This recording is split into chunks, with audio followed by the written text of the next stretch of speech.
Merhabalar, YouTube kanalıma hoş geldiniz. Bugün kabardıkça kabaran, yumuşacık pamuk gibi, içi de böyle nemli, hazır kekleri aratmayan nefis bir kek hazırlayacağız. Buyurun yapımını görelim.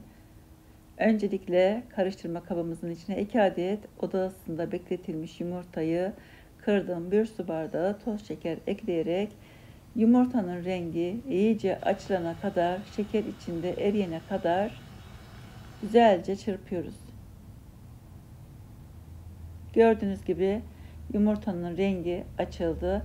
1 çay bardağı zeytinyağını azar azar ekleyerek karıştırmaya devam ediyorum. Ayçiçek yağı da kullanabilirsiniz. Tereyağı da eritip ekleyebilirsiniz.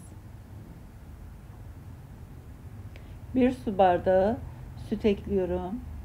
Karıştırmaya devam ediyorum.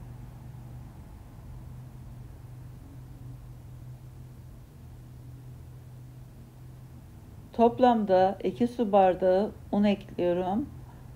Ununu eleyerek kullanıyoruz. Elemeden önce unun üzerine 1 paket şekerli vanilin, 1 paket kabartma tozu ekliyoruz.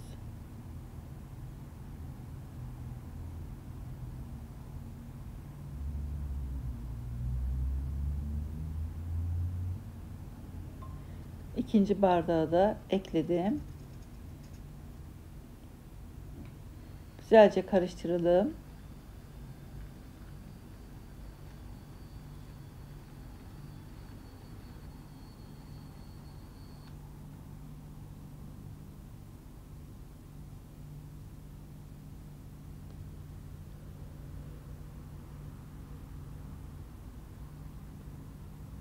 Kek kalıbımızı güzelce yağlayalım. Ben sıvı yağla yağladım. Eğer yapışkan bir kek kalıbınız varsa tereyağıyla yağlayıp un serpiştirebilirsiniz. Ama bu kalıpta öyle yapışma olmadığı için sadece sıvı yağla yağladım. Hamurumuzu döküyoruz. Dilerseniz öncesinde susam serpiştirebilirsiniz altına veya fındık, fıstık ne varsa kullanabilirsiniz. Ben arasına şöyle pul çikolatalardan serpiştiriyorum. Çocuklar çok seviyorlar. Tekrar kalan hamuru üzerine döküyorum.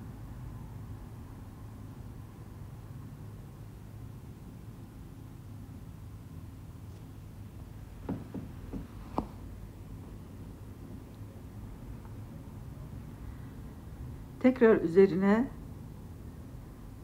istediğiniz şekilde ister susam, fıstık, fındık, ceviz serpiştirebilirsiniz.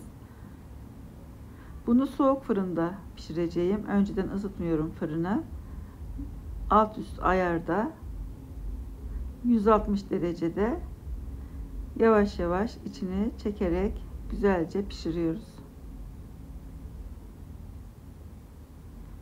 Evet, kekimizi pişirdik. Gördüğünüz gibi şahane bir rengi oldu, dokusu oldu.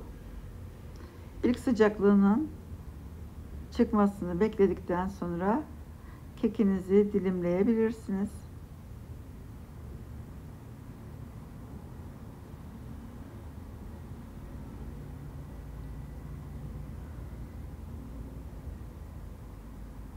Görüyorsunuz, içi gayet güzel, hamur olmayan, güzel kabaran bir kek hazırlamış olduk.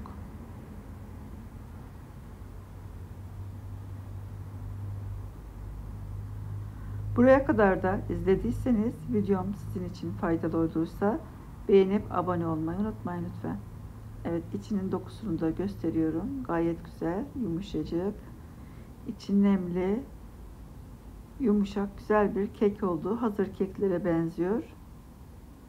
Denemenizi öneririm. Benim tarifimle yapımı oldukça basit, gördüğünüz gibi.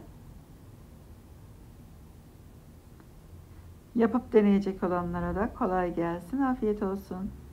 İzlediğiniz için çok teşekkürler. Başka tariflerde, başka videolarda görüşmek dileğiyle. Hoşça kalın, afiyet olsun herkese.